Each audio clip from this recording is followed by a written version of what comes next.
بسم اللہ الرحمن الرحیم۔ السلام علیکم دوستو، میرا نام ڈاکٹر حامد ہے۔ میری اسپیشلٹی دل اس کے امراض، شوگر اور بلڈ پریشر ہیں۔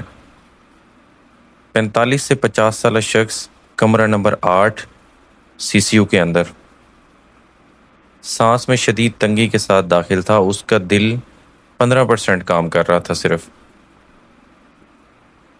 جو لوگ دل کی بیماریوں سے جن کا واسطہ ہے ان کو پتہ ہے کہ 15% دل کے پٹھے اگر کام کر رہے ہوں تو وہ انسان کس قدر اذیت اور تکلیف میں ہوتا ہے، یہ اس کو پتہ ہوتا ہے یا اس کے گھر والوں کو پتہ ہوتا ہے۔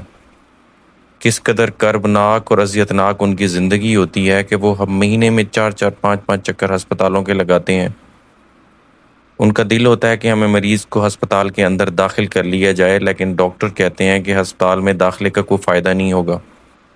اور بات بھی بالکل ٹھیک ہوتی ہے کہ 15% EF والے مریض کو اگر ہسپتال کے اندر داخل کر لیا جائے تو اس مریض کو بہت زیادہ افاقہ ہونا مشکل ہوتا ہے۔ اس سے صرف بیڈ آکوپائی ہوتا ہے، اور وہ مریض جو سیریس دل کے اٹیک کے ساتھ آتا ہے ان کو بیڈز میسر نہیں ہوتے۔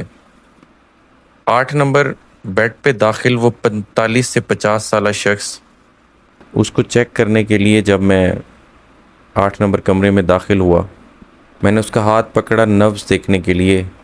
میں نے ان سے السلام علیکم کیا، السلام علیکم ورحمۃ اللہ وبرکاتہ۔ تو انہوں نے مجھے کہا کہ وعلیکم السلام بیٹا۔ میں نے ان سے کہا کہ کیسی طبیعت ہے چاچا جی؟ انہوں نے مجھے کہا کہ ڈاکٹر صاحب الحمدللہ، اللہ نے جو وقت دیا ہے اس کا بہت شکر ہے۔ میں نے جب اس کی بات سنی تو میں حیران رہ گیا، میں پریشان رہ گیا۔ میں 2 منٹ کے لیے خاموش ہو گیا۔ یہ اس شخص کے الفاظ تھے جو بستر مرگ پہ تھا۔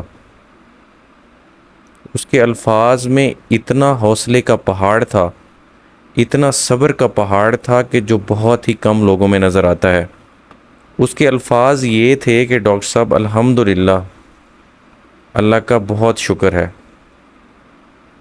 یہ الفاظ بہت معنی رکھتے ہیں جب آپ CCU کے اندر بستر مرگ پہ ہوں، آپ کو پتہ ہو کہ آپ ٹھیک نہیں ہوں گے، آپ کے رشتہ داروں کو پتہ ہو، آپ کے گھر والوں کو پتہ ہو، سب کو پتہ ہو کہ آپ نے ٹھیک نہیں ہونا، لیکن پھر بھی آپ یہ الفاظ کہیں کہ اللہ کا بہت شکر ہے۔ اس کے پیچھے پہاڑ جیسا حوصلہ چاہیے، پہاڑ جیسا صبر چاہیے اس کے پیچھے۔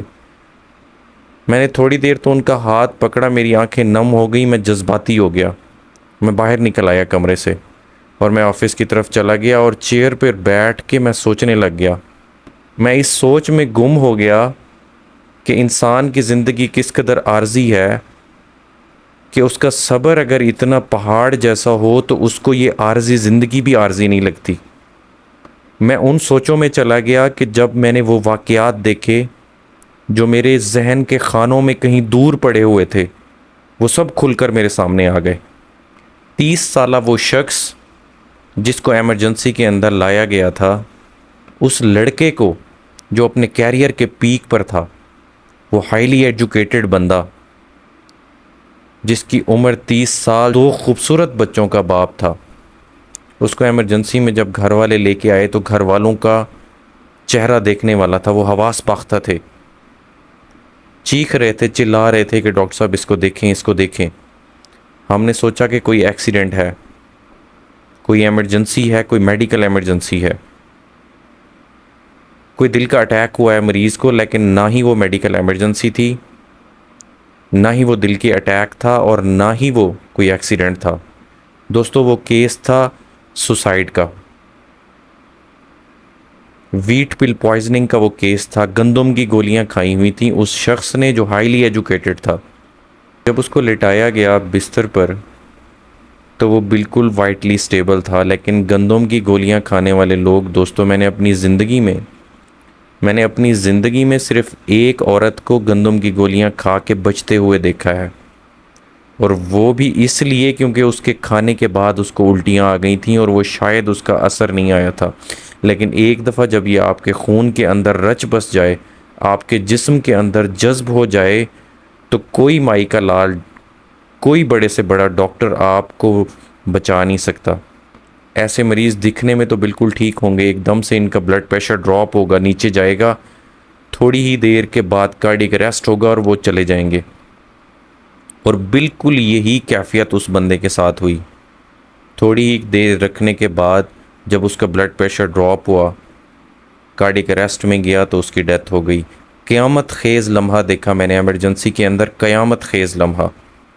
اس کے ساتھ دوستو 25 سے 30 سالہ ایک دوسرے شخص کو لایا گیا تھا ایمرجنسی کے اندر، جس کی 2 بیویاں تھیں، 2 شادیاں کی ہوئی تھیں اس نے۔ ایک خاندان کی پسند سے اس نے شادی کی تھی جو اس کو بیگم نہیں پسند تھی، اور دوسری شادی اس نے محبت سے کی تھی۔ جب ان دونوں کی آپس کے اندر گھر کے اندر لڑائی ہوئی، اور لڑائی اس نوبت تک پہنچی کہ وہ شخص ذہنی اذیت کا شکار ہو گیا، تو اس نے سوسائڈ کر لی، وہ اسی ویٹ پل پوائزننگ کے ساتھ جس پوائزننگ کے ساتھ پہلا کیس آیا تھا۔ اور وہ شخص کبھی اس بیگم کی گود میں سر رکھتا تھا، کبھی اس بیگم کی گود میں سر رکھتا تھا۔ 4 سے 5 گھنٹے آبزرویشن میں رہنے کے بعد جب وہ اس دنیا سے گیا تو وہ دونوں بیگمات اپنے بچوں سمیت خالی ہاتھ بیٹھی ہوئی تھیں اور پیٹ رہی تھیں اپنے سر۔ یہ خودکشی کا انجام ہوتا ہے، یہ سوسائڈ کا انجام ہوتا ہے۔ خودکشی دوستو نہ کوئی خبر ہوتی ہے اور نہ ہی کوئی واقعہ ہوتی ہے، یہ ایک ذہنی کیفیت ہے جو اتنے عرصے سے چلی آ رہی ہوتی ہے انسان کے ذہن کے اندر، اور کبھی بھی خودکشی کرنے والا بندہ مرنا نہیں چاہ رہا ہوتا۔ کوئی خودکشی والا بندہ اس دنیا سے جانا نہیں چاہ رہا ہوتا ہے، وہ صرف چھٹکارا حاصل کرنا چاہ رہا ہوتا ہے اس اذیت سے اور اس تکلیف سے جس سے وہ گزر رہا ہوتا ہے۔ وہ وقتی علاج، وہ وقتی سکون چاہ رہا ہوتا ہے، وہ اس دنیا سے تو چلا جاتا ہے لیکن ان لوگوں کے لیے آزمائش بن جاتا ہے جو وہ پیچھے چھوڑ جاتا ہے۔ وہ وقتی سکارا اور وہ وقتی سکون وہ صرف خودکشی میں تلاش کرتا ہے۔ وہ اس قدر ذہنی اذیت، ذہنی دباؤ، ڈپریشن، ٹینشن کا شکار ہوتا ہے، کوئی مالی معاملات کی وجہ سے، کوئی گھریلو معاملات کی وجہ سے، کوئی رشتوں کی وجہ سے، کوئی پڑھائی کے معاملات کی وجہ سے، کوئی سوشل ایشوز کی وجہ سے، وہ ان کو برداشت نہیں کر پا رہا ہوتا، اور وہ اس کا چھٹکارا خودکشی کی شکل کے اندر حاصل کرتا ہے۔ اس لیے دوستو وقت پر مدد لینا اور مدد دینا یہ بہت ضروری ہو جاتا ہے ایسے لوگوں کے لیے۔ اگر کوئی شخص آپ کے ارد گرد نا امیدی جیسی باتیں کرے، خود کو دوسروں کے اوپر بوجھ سمجھے، اپنی قیمتی چیزیں لوگوں کو دینا شروع ہو جائے، اچانک لوگوں سے دور ہو جائے، ایسی باتیں کرنے لگ جائے کہ یہ زندگی ختم ہوتی جا رہی ہے، یہ زندگی ختم ہو جائے گی، تو اس کو مذاق نہ سمجھیں، ان باتوں کو سیریس لیں دوستو۔ اگر آپ کے خاندان میں یا آپ کے گرد گرد ایسی علامات والا کوئی بھی بندہ موجود ہے تو اس کو ذہنی تسلی دیں، اس کو احساس دلائیں کہ آپ اس کے ساتھ ہیں، آپ اس کا سہارا بنیں گے۔ اس کو کسی ماہر نفسیات کے پاس لے کے جائیں، کسی سائیکیٹرسٹ کے پاس لے کر جائیں۔ بہت سارے لوگ یہاں پر کہیں گے کہ اکثر خودکشی کی وجہ دوستو دین سے دوری ہے، لیکن بہت سارے عالموں کے بچوں کو بھی خودکشی کرتے ہوئے دیکھا ہے۔ دین سے دوری ایک وجہ تو ضرور ہو سکتی ہے سوسائڈ کی، لیکن وہ میجر وجہ نہیں ہوتی۔ دوستو امید ہر جگہ موجود ہوتی ہے، آپ کا عارضی سہارا، آپ کی وقتی امداد اور آپ کی کونسلنگ، آپ کی محبت اور آپ کی شفقت اس بندے کے لیے کس قدر امپورٹنٹ ہو سکتی ہے آپ سوچ بھی نہیں سکتے۔ میں ایک ٹیچر کا بیٹا ہوں اور میں نے اپنے والد کو ساری زندگی محنت کرتے ہوئے دیکھا ہے۔ میں رات کو جب اٹھ کے دیکھتا تھا تو میرے والد صاحب کا بستر خالی ہوتا تھا اور وہ محنت پہ گئے ہوتے تھے، اپنی فصلوں کو پانی لگانے کے لیے گئے ہوتے تھے۔ میں نے ساری زندگی ان کو محنت کرتے ہوئے دیکھا ہے، اور جب میں محنت کرتا ہوں اور محنت کے لیے گھر سے نکلتا ہوں تو میں اس چیز میں آر محسوس نہیں کرتا کہ میری نیند کم ہے، میرا سکون کم ہے، کیونکہ میں نے ساری زندگی ان کو محنت کرتے ہوئے دیکھا ہے، اور میں محنت میں فخر محسوس کرتا ہوں۔ میں سائیکلوں پہ سکول جاتا تھا، پیدل سکول جاتا تھا، ٹاٹ کے سکولوں میں بیٹھ کے پڑھا ہوا ہوں، اور الحمدللہ آج کیا سپورٹیج پہ چڑھ کے بیٹھا ہوں۔ تو اس محنت سے اور اس فخر سے کہ جو ہمارے والد نے ہمیں دیا، اس دھوپ کے اندر ٹائم گزارا، اس مٹی کے اندر ٹائم گزارا، اس مشکل میں ٹائم گزارا، جس مشکل میں، جس مٹی میں، جس دھوپ میں مزدور ٹائم گزارتے ہیں، تب بھی فخر محسوس کرتے تھے، آج بھی فخر محسوس کرتے ہیں۔ اور اس کی وجہ کہ ہم ایموشنلی اسٹرانگ ہیں، ہم محنت پر یقین کرتے ہیں، ہمیں اللہ پہ بھروسہ ہے۔ آج بھی کوئی مشکل وقت یا پریشانی آ جائے تو انا للہ و انا الیہ راجعون پڑھتے ہیں اور اللہ سے دعا کرتے ہیں کہ اللہ تعالی ہمارے لیے آسانیاں پیدا کرے۔ آپ بھی اللہ سے دعا کیا کریں اگر کوئی مشکل وقت یا پریشانی آپ پر آ جاتی ہے تو۔ اگر کوئی بندہ آپ کے ارد گرد ایموشنلی اسٹرانگ نہیں ہے تو اس کا سہارا بن جائیں۔ کیا ہو جاتا ہے سہارا بننے سے؟ کوئی آپ کے پیسے تو نہیں لگیں گے، کچھ بھی نہیں ہونا آپ کا، لیکن آپ کا سہارا بننا اس کے لیے اس کی زندگی بچا لے گا۔ اپنے بچوں کو شروع سے ایموشنلی اسٹرانگ کیا کریں۔ اگر آپ کے گھر میں چاروں طرف اے سی ہیں تو نکالیں بچوں کو باہر، دھوپ میں بھی کھڑا کریں، لے جائیں ان کو دھوپ پہ، ان کو گرمی بھی برداشت کرنے دیں تاکہ ان کو گرمی برداشت کرنے کی عادت ہو۔ آپ کی گاڑیوں میں اگر اے سی ہے دوستو تو کچھ دیر کے لیے اے سی بند کر دیں، گرمی میں بیٹھنے دیں اس کو، تاکہ اس کو گرمی کی شدت کا بھی اندازہ ہو۔ اس کو رکشوں پہ سفر کرائیں، اس کو موٹر سائیکل پہ سفر کرائیں۔ اگر پہلے ہی موٹر سائیکلوں پہ سفر کرتے ہیں تو پیدل چلائیں، کچھ نہیں ہوتا آپ کے بچوں کو، لیکن ایموشنلی اسٹرانگ کریں۔ کل کلا کو ان پہ اگر مشکل وقت آتا ہے، کوئی پریشانی آتی ہے تو ان میں برداشت کرنے کی ہمت ہو، ان میں برداشت کرنے کا حوصلہ ہو۔ ان کو سکھائیں کہ فیلیئرز، ناکامیاں ہمیں سکھاتی ہیں، ہمیں اٹھ کھڑا ہونے کا موقع دیتی ہیں۔ اگر نمبر کم آ گئے ہیں تو کیا ہو گیا؟ کچھ نہیں ہوتا ہے نمبر کم آنے سے۔ بک اپ کریں اس کو، ہمت دلائیں اس کو، انشاءاللہ اللہ تعالیٰ تمہیں پھل دے گا اس کا، اور ایسا پھل دے گا کہ تم یاد کرو گے۔